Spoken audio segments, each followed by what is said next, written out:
Welcome back to Crime Time Inc. Today, we're going to be looking at Anders Behring Breivik and the attacks in Norway back in 2011. July 22nd, 2011 to be exact, 77 people lost their lives. And it's really unlike anything Norway had ever seen. You know what makes this case really unusual? Breivik didn't just settle for one method of attack. He used two. Yeah. It was a two-pronged attack. Yeah, he detonated a car bomb Right. in Oslo and then followed it up with a shooting rampage on Utuya Island at a youth summer camp. We've got a lot of sources in front of us. We've got court documents. Right. Psychological evaluations. We've got Breivik's own manifesto. We've got accounts from the people who survived that day. I'm hoping that maybe we can kind of piece together the information and get a better picture of what led up to these events. Yeah, I think it's important to understand that even if we can understand his background and his motivation, it doesn't excuse his actions, but it can give us an understanding of how this could happen. Yeah. Okay. So let's get started. Okay. What do we know about Breivik's early life? It seems like his childhood was anything but normal. Yeah. There were concerns about his mental health as early as the age of 4. Yeah, and there's actually a report that mentions his smile. Like they talk about him having a smile that wasn't connected to his emotion, almost like a calculated smile. Yeah, so that's interesting. Yeah, very interesting. Yeah. His parents divorced when he was young, and he lived mainly with his mother. And reading through these sources, the details about his relationship with his mother, they're pretty disturbing. They are. There were psychologists that observed Breivik and his mother, and they documented, some pretty concerning behavior on her part. And there were even allegations of potential sexualization and even abuse. And they actually recommended that Breivik be placed in foster care for his own safety and well-being. That's a pretty serious recommendation. And it's just shocking that it was never acted upon. Yeah, you do wonder. Yeah. How things could have been different. Yeah. If someone had listened to that advice. So moving on into adulthood, it seems Breivik really struggled to find his place in the world. He did, yeah. He had a string of failed business ventures. Yeah. And he was just constantly searching for a sense of belonging. He even underwent cosmetic surgeries, maybe as a way to change his appearance and fit in better. It just seems like he was, always seeking that acceptance. But he wasn't going about it in healthy ways. That's interesting. So he was traveling quite a bit in the years before the attacks. He even visited Belarus. The sources suggest that he might have been trying to meet a woman he met online. Right. And his online activity is a crucial part of the story here, isn't it? It is. He spent hours every day on these online forums and reading these blogs that really promoted these extreme anti-Islamic and nationalistic views. Right. Blogs like Gates of Vienna, the Brussels Journal, and Jihad Watch. They kind of became echo chambers for him. Right. Yeah. They were reinforcing his anger. And his prejudices. Yeah, it's like he was looking for information to confirm what he already thought. Yeah. And it just, fueled his resentment towards these particular groups. And it highlights how dangerous this kind of online radicalization can be. People get pulled into these extreme echo chambers. Yeah. And he wasn't just, passively reading these blogs. No. He was an active participant in these online communities, engaging in discussions, contributing to these dangerous ideas. Yeah. And, he wrote this 1,518-page manifesto. Yeah. Called 2083, A European Declaration of Independence. Yeah. Which was full of references to these blogs. Yeah, particularly Jihad Watch, which he quotes 162 times. Wow. And he also quotes Daniel Pipes in the Middle East Forum 18 times. Yeah. Essentially, this manifesto was his attempt to justify his actions. It's really terrifying. A look into the mind of someone who is consumed by this hatred and this extremist ideology. It's just awful. But what's even more disturbing is that his actions weren't just some sort of, spontaneous outburst. Yeah. This was a meticulously planned attack that he spent years preparing for. Oh, yeah. He wasn't just filled with hate. He was also incredibly methodical. Yeah. He even created this fictional order called PCCTS, which is short for Pauperis Commilitones Christi Templi Salomonaci. And he took inspiration from the Knights Templar. So it's like he saw himself as this modern-day crusader fighting this war against the enemies of Europe. This case just gets more disturbing, I think, the more we learn about it.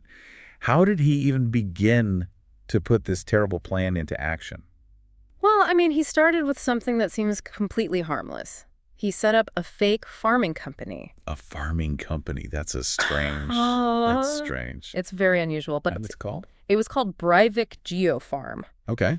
And he used this company as a front to buy 6 tons of fertilizer. 6 tons. 6 tons. But of course, he wasn't actually planning on using it for farming. This fertilizer was the main ingredient for the bomb that he was building.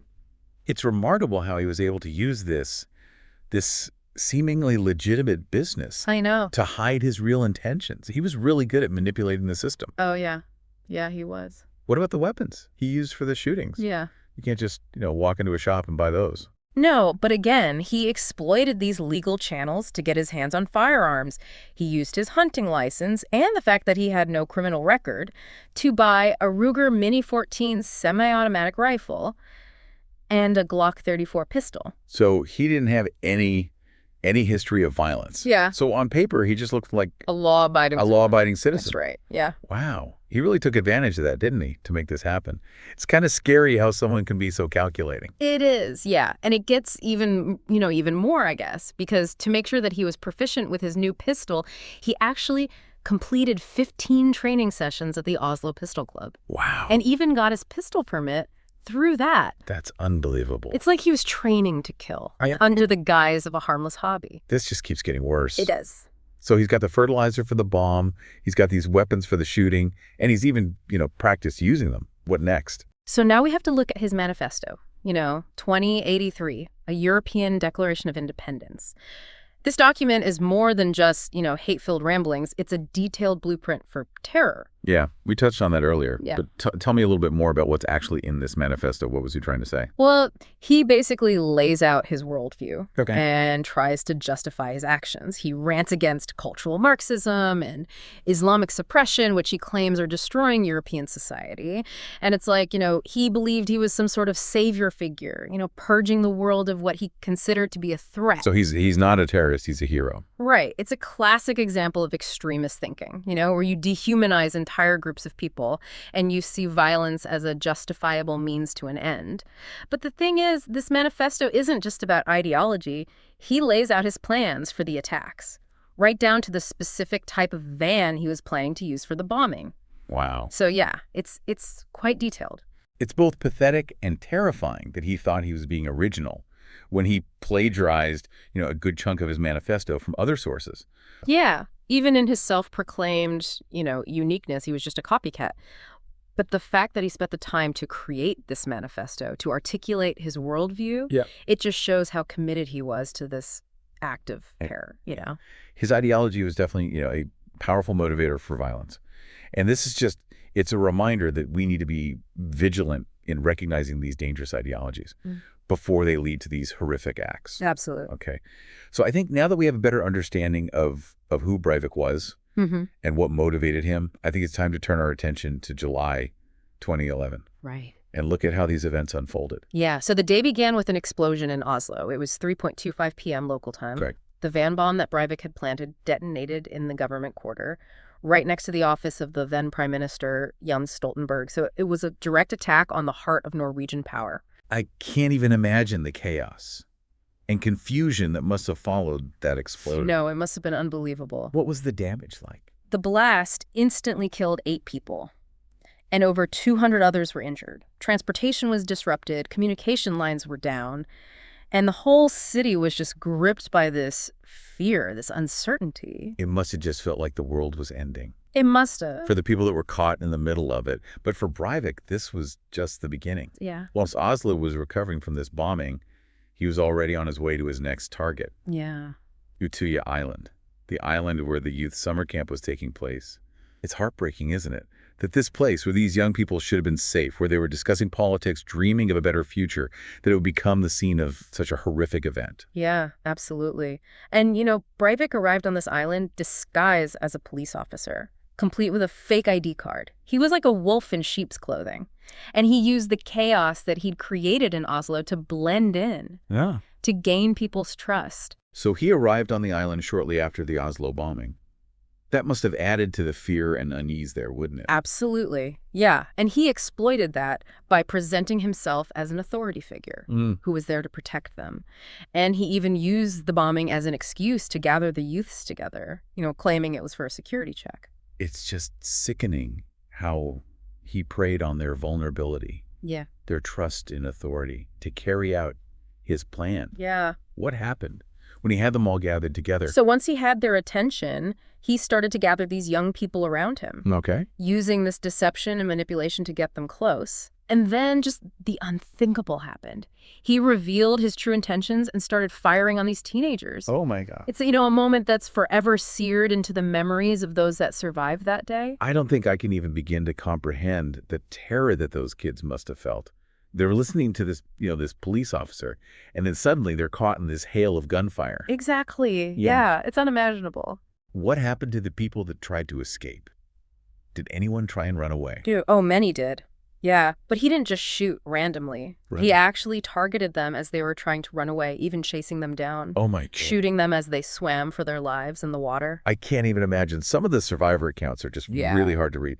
There's one detail that stood out to me, and that is that he actually went back to check on the people that he had shot. And he shot anyone that was still moving. Yeah. Or pretending to be dead again. It's almost impossible to comprehend that level of cruelty. It really does show this complete lack of empathy and detachment from the suffering he inflicted. There's another detail as well, though, and that's, he spared a few lives. Yeah. He let an 11-year-old boy go after. The boy begged for his life, and he spared a 22-year-old man who pleaded for mercy. It's strange. How could this man be capable of such monstrous acts, and yet he chooses to spare a few? Yeah, it is hard to say. Some experts think that he was trying to maintain a sense of control, to play God and decide who lived and died. Others believe that it might indicate that, even in his twisted mind, there was still a flicker of humanity there, however distorted it might have been. That's just hard to understand. Yeah. But regardless of his reasons, he murdered 69 people on that island, most of them just teenagers. It's a devastating loss of life. Were there any other factors, apart from Breivik's actions, that contributed to the tragedy? Well, one of the things that was looked at and scrutinized was the police response. Whilst they ultimately apprehended Breivik, there was a delay because they didn't have a helicopter available at the time. So they couldn't get to the island quickly enough. That's right. Because of that. And this, understandably, has led to a lot of criticism and questions about whether lives could have been saved if they had gotten there sooner. It's heartbreaking, isn't it, to think about that. There was also that survivor that was arrested and detained for 17 hours. Yeah. He already been through this trauma of this shooting. But he was mistakenly apprehended because of his appearance and because he wasn't overtly emotional. So it seems like, he was misinterpreted as being suspicious because of his stoicism. It's hard, isn't it? Yeah. I mean, it's a reminder that even in the aftermath of something like this, even with good intentions, mistakes can be made. And those mistakes can have devastating consequences. Yeah. The trial and sentencing of Breivik really captured the world's attention, didn't it? It did. Initially, he was diagnosed with paranoid schizophrenia, but later he was declared sane at the time of these attacks. That must have been a very controversial decision. It was. It was a really complex issue. And there was a lot of debate about his mental state and whether he could be held accountable for his actions. And in the end, they sentenced him to 21 years of preventive detention, which is the maximum sentence in Norway. And I believe that can be extended indefinitely if he's still considered a danger to society. That's right. But even during his trial, he showed absolutely no remorse. No. And he actually tried to use the trial as a platform to spread his ideology. It's mind-boggling. Yeah. That after all this, he's still more concerned with promoting his worldview than facing the consequences of his action. Absolutely. It's unbelievable. So Norway, they've been dealing with the legacy of his actions for years. They've built memorials. They've had these big debates about security measures. Right. The entire nation is just trying to heal from this trauma. Yeah. I mean, one of the concrete changes that came out of this tragedy was a ban on semi-automatic weapons for hunting. Right. Yeah, which was enacted in response to the Utuya massacre. It's a reminder, isn't it? Yeah. That even in the face of this unimaginable tragedy, Yeah, there could be a push for positive change. right. Yeah. This case has been a tough one to revisit. Yeah. But it's so important that we remember the victims and that we learn from what happened. Yeah. What really stands out to you?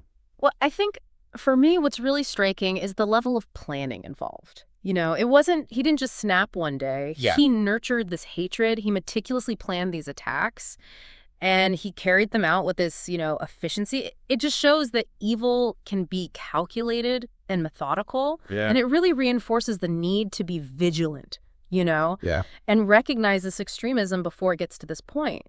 We need to understand the warning signs. Yeah. And do everything we can to prevent something like this from happening again. I agree. Absolutely. We need to be aware of online radicalization, this power of these hateful ideologies and, the importance of fostering a society where violence and hatred are just, not acceptable solutions. Oh. Not at all. It's a lot to think about, and it's a heavy note to end on. But this is the kind of case that I think demands our attention and our reflection. It does. It really does. I think it's important as well to remember, though, that even in the face of this darkness, there were also stories of courage, resilience, both from the survivors and from the first responders who risked their lives to help others. Absolutely. Yeah, the human spirit really can endure hardship, and we can all learn a lot from the bravery and compassion shown by those who were affected by this tragedy. Yeah, I agree. By remembering the victims, learning from their stories, and by working together to create this, more peaceful and just world, we can honor their memory and hopefully prevent these tragedies from happening again. I agree. Absolutely. This has been a really tough case to talk about. But it's important, isn't it? Remembering the victims, honoring them, learning from what happened. I think so. If we understand why this happened, how it happened, maybe we can prevent it from happening again. Maybe we can use this awful event to make things better. This is a lot for Simon and Tom to think about in their weekly review on Sunday. But in the meantime, tune in tomorrow for another great true crime episode.